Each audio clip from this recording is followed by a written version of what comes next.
Hey Tubies, this is Psychic Bob. It is so awesome to be with you. Well, I'm sitting here enjoying my new little bowl. This week I decided to treat myself to a little luxury. Hey, every now and then you got to do it. Well, for those of you who have known me for a while, you may know that I love to collect fine cut glass. Fine cut glass is called crystal. Now, it's not actually made of quartz crystal, but it's a type of glass, a leaded glass, that is just beautiful. It's very heavy and very sparkly. And this is my newest piece I just treated myself to. Isn't this beautiful? This is a crystal bowl by Waterford Crystal. I don't know if you guys know Waterford. But it's out of Ireland. It's a famous Irish crystal. And it's known to be one of the finest crystal houses in the world, Waterford is. But I've loved Waterford. I've been collecting it for years. And now that I'm going to a minimalist lifestyle, I'm stripping everything out of my house. But there are two things that I'm going to keep. One of them is my Waterford glass. My idea of my new home, it's going to be very simple, open, with just a few glass tables, but on the tables will be Waterford crystal. And this is one of the pieces I bought to put on one of my new tables. Isn't that beautiful? It literally looks like silver sparkles. You can see the cut work. It's just amazing. These are all handmade. They're not cheap, but I tell you, they're an investment. If you love fine cut glass or crystal, check out Waterford Crystal. I'll put their link below. But and by the way, I'm not being endorsed by Waterford. I just happen to love them. Anyways, there's one other thing. I said there's two things I'm going to keep. One of them is I'm definitely keeping my crystal collection. And the other thing is my witch collection. And here today it's Wiccan Wednesday. And I thought I'd show you my witch collection. And then we'd talk about some mystical book I've been reading. So let me show you, because we're coming up on Samhain soon, or Halloween, it's a great time now if you want to bring a little witchy energy into your house to maybe search out some witches. I want to show you here some of my witches. I've been collecting witch figurines for years. This is a little kitchen witch. This one dates from like the 1970s. It's actually part of a set of, it's a salt and pepper set. I think this one is this pepper set. But I have another one too. I just brought out one to show you. But this is a little witch. Isn't she precious? She's called a kitchen witch. And the kitchen witch comes out of the Scandinavian tradition. Many people in the northern European countries have these witch images in their house. And you'll notice because she always has a big nose and she wears a kerchief, a scarf around her head. And she's always sweet. She's a babushka. Looks very much like the Russian, I forget the name. There's a Russian witch, and I'm blanking right now. It'll come back to me. But anyways, so there you go.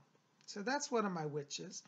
And I got another one. Now, if you're thinking about Halloween decorations, I said now's a good time to shop for witches. But I buy them at Halloween time. These little ones, I think I got these at the dollar store like about a year or two ago.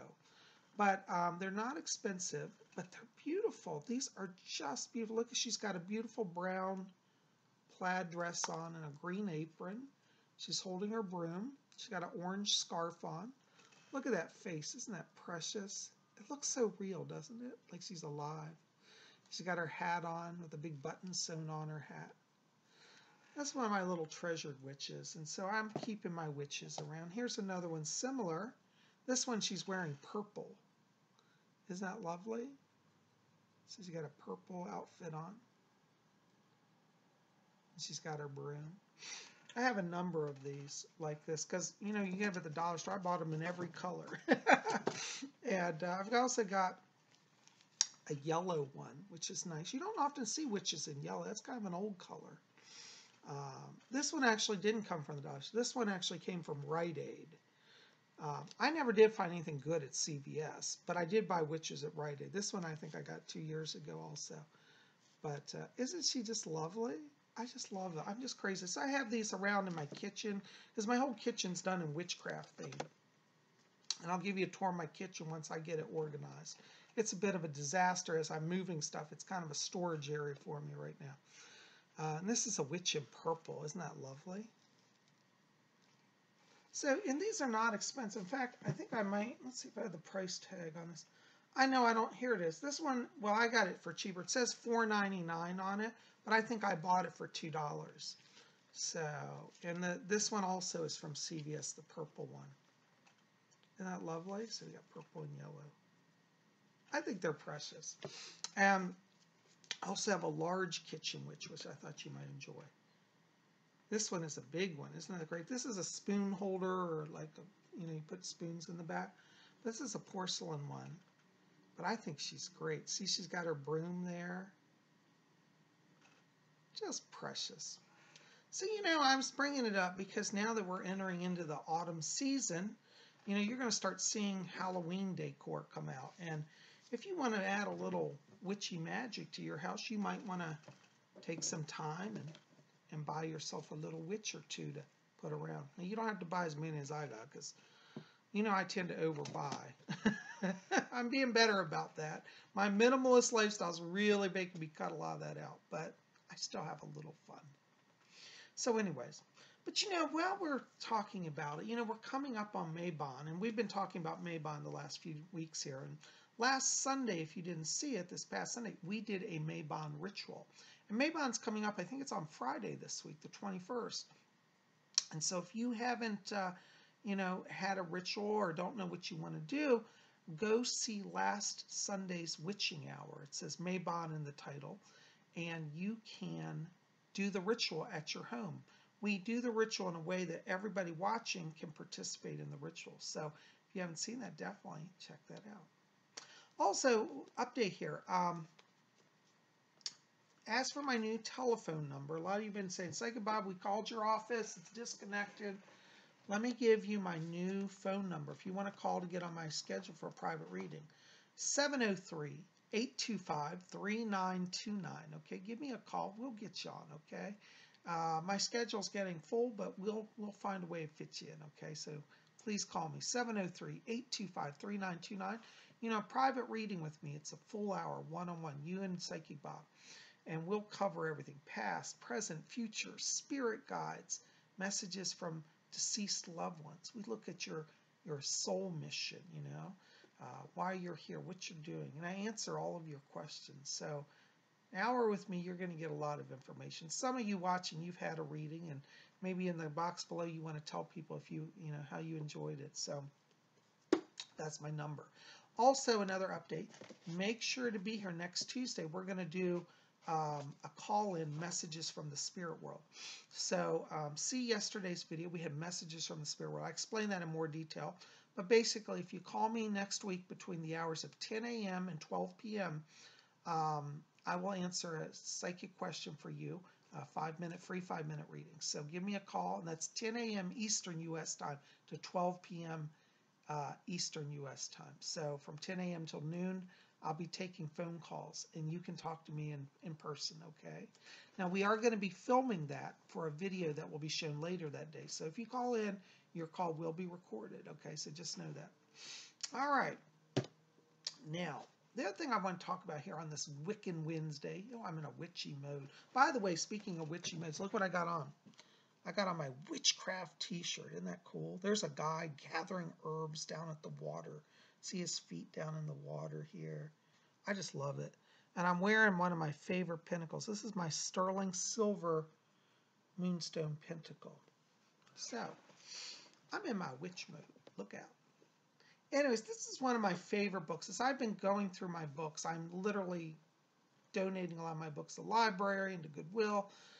I'm really getting out the clutter. I mean, I have way more books than I read or need.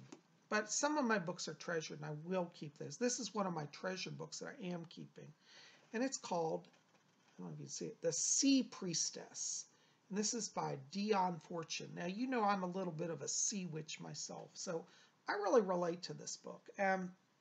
This is a fictional book, but really it teaches magic. And Dion Fortune was interested in the things of magic. This was written in the 1930s, but it's a beautifully written book and absolutely fascinating. And the other day, I believe in synchronicity. Do you know what I mean? Like sometimes things just happen the way they're supposed to. Well, as I was going through my books, discarding old books and sorting my special books, this book had a place marker in it open, and it just fell open, literally, to the place marker as I was grabbing the book. And there's a beautiful passage here. And I always believe that when that happens, when a book just falls open to a page, there's a message there. And what I think the message here is that the goddess of the craft is always with us, and she takes a lot of forms. And so I wanted just to read this little passage. Let me just give you some background here. In the story, there are two main characters. There's Morgan, and then there's, I forget what the guy's name, Wilfred? Let me see, I can't remember his name. Anyways, I don't remember his name now. I'm blanking out here. Let's see if it says in the back. Okay. It's Morgan, Vivian LeFay Morgan, and Wilfred. Yes, so it's Wilfred and, well, he calls her Morgan. So Wilfred and Morgan, okay? And Wilfred has a house down by the sea, and he meets this lady, Morgan, who's a sea priestess. And she takes him through an initiation, and they go to the temple. There's a cave near where he lives, and she's converted it into a temple of Isis. And so they have rituals there. And this is just a little clip talking about the cave temple. So I thought I'd read it to you. And this is when they're doing a ritual. And let me read this. It says, "The temple of Isis is built of black marble and hung with silver, and she herself sitteth veiled in the innermost. She is all goddesses that men's hearts have worshipped, for they are not many things, but one thing under many forms. Those who adore the Isis of nature adore her as Hathor, with the horns upon her brow. But those who adore the celestial Isis know her as Levana, the moon. She is also the great deep from whence life arose. She is all ancient and forgotten things wherein our roots are cast. Upon earth she is ever fecund, in heaven she is ever virgin. She is the mistress of the tides that flow and ebb and flow and never cease.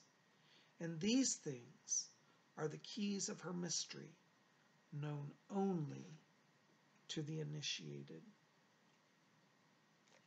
I'm going to stop there for a second. Isn't that beautiful? I mean, I just think, I love Dion Fortune's writing. I think it's poetry, it really is. And you know, there's another writer, Dion Valiente, there's Doreen Virtue, Doreen Valiente, and Dion Fortune. They're all different writers, and I always crisscross them. So this one's Dion Fortune, who was a writer in the 1930s. If I say the wrong name, just know it's Dion Fortune. But this is Morgan is teaching him about the goddess. And I think it's really important that we of the Wicca pause and reflect on that mystery. Because, you know, we get going in our daily lives, we get so busy and we forget to invoke the goddess.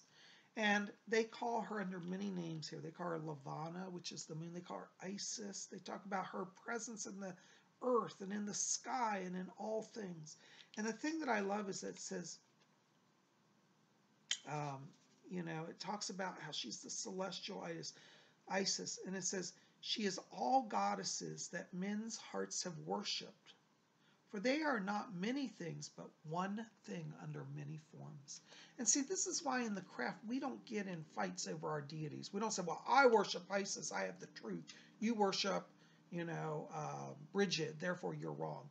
You'll never hear that argument in the craft, because really in the Wicca, we all know that all of our individual goddesses are really connected back to one goddess. And I think that's an important point to remember. You know, as today I was showing you all my little witch figurines that I collect. You know, you could think of this as like each of these are members of the Order of the Purple Cord. We got Sally over here who worships, you know, Hecate. And we've got Billie Jean over here who worships Isis. And then we got Psychic Bob over here, you know, who worships, you know, Kali Ma. All of us are worshiping the goddess, but really the truth is we're all worshiping one. And so we know that really. We don't have to fight because all of us have bits of the truth. That's one of the things I think is so helpful about Wicca, is that It allows you to understand divinity in your own time and in your own way on your terms. And I don't think that's a bad thing. We're going to read a little more. So they're at this cave doing a ritual. So Morgan is the woman who's the high priestess. I think that's her picture on the front. That's what she looks like according to the book. Morgan struck the bell again. Its vibrations sank to silence once more, and we sat in the stillness for a while. It seemed to me that we were on a low, rocky islet, surrounded on all sides by the sea, and upon it was the black and silver temple of Isis, through whose arched portico we looked out on the water. Then Morgan arose again and lifted her arms to the moon, as the women of ancient times had done before her. All right, I'm going to pause there. There in the craft, there's a tradition of calling down the goddess, and it's hard to share. I don't have enough distance. But you raise your arms, you spread your legs, you stand upright, and this is the call, the position to call the goddess. And so that's what she's doing. She's calling upon the goddess. Isn't that wonderful? And here's her calling.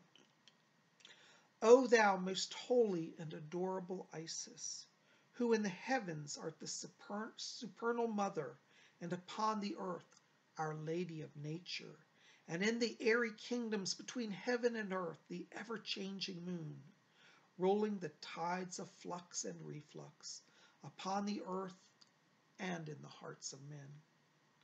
Thee we adore, in the symbol of the moon, in her splendor ever-changing, and in the symbol of the deep sea that reflects her, and in the symbol of the opening of the gates of life.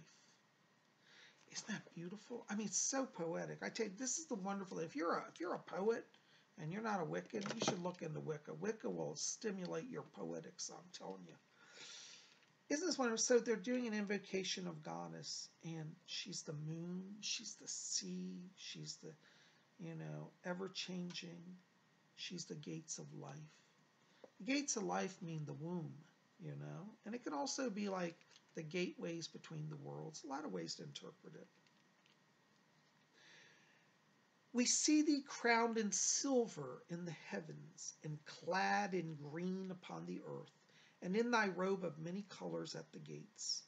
O heavenly silver that answerest to the celestial gold, O green that risest from the gray, O rainbow glory of the living.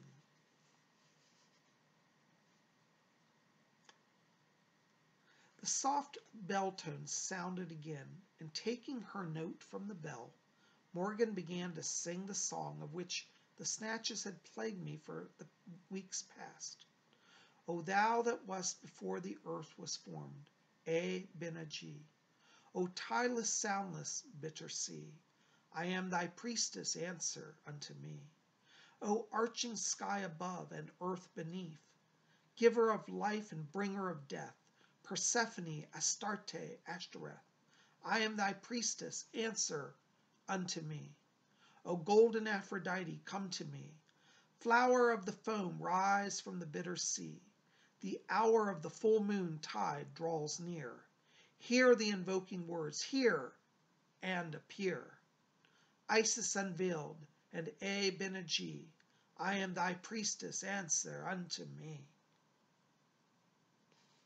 So we're going to stop there. Isn't that beautiful? It's an invocation. So this book, it's funny because at the time that she wrote it, it was illegal in England to practice witchcraft. So she taught witchcraft through fiction because it was not illegal to write stories as they were fiction, right? So she clouded her training, her magical training through novels. And she actually writes this at the beginning of this book. And it's really fascinating. So I recommend this.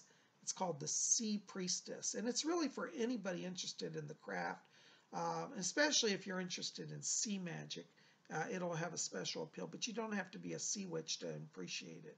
It's a lovely, lovely book.